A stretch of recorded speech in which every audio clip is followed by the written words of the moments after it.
ఛత్తీస్గఢ్ రాష్ట్రం బీజాపూర్ అటవీ ప్రాంతం దద్దరిల్లిపోతుంది. నిన్న ఉదయం 9 గంటలకు ప్రారంభమైన కాల్పులు ఇంకా కొనసాగుతున్నాయి. ఈ భారీ ఎన్కౌంటర్లో ఇప్పటివరకు 19 మంది మావోయిస్టులు మృతి చెందారు. వీరి మృతదేహాలను స్వాధీనం చేసుకున్నారు. మృతుల సంఖ్య మరింత పెరిగే అవకాశం కనిపిస్తోంది.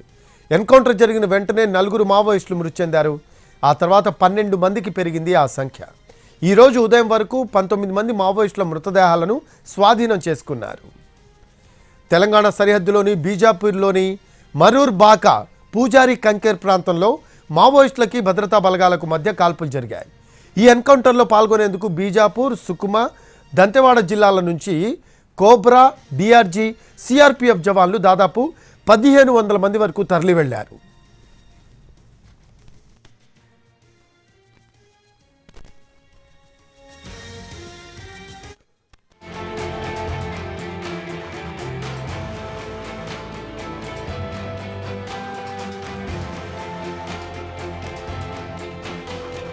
మావోయిస్టులు సమావేశమయ్యారు అన్న పక్కా సమాచారంతో భద్రతా బలగాలు అక్కడికి వెళ్లి కాల్పులు జరిపారు. మావోయిస్టులు అడవిలోకి పారిపోతూ ఉండగా జవాన్లు వెంటపడి చంపినట్లు తెలుస్తోంది. భారీగా తరలివచ్చిన భద్రతా బలగాల నుంచి తప్పించుకోలేకపోయారు మావోయిస్టులు. ఘటనా స్థలం నుంచి ఎస్ఎల్ఆర్ తుపాకులు, పేలుడు పదార్థాలు, నిత్యావసర సరుకులు స్వాధీనం చేసుకున్నారు.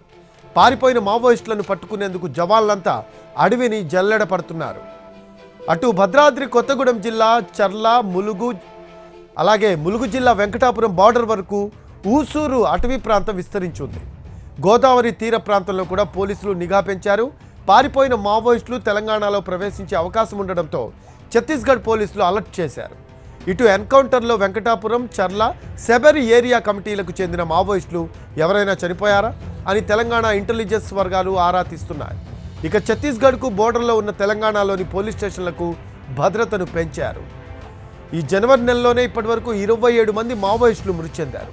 బీజాపూర్ జిల్లా కుట్టు వద్ద ఈ నెల 6న మందు పాత్ర పేల్చారు మావోయిస్టులు.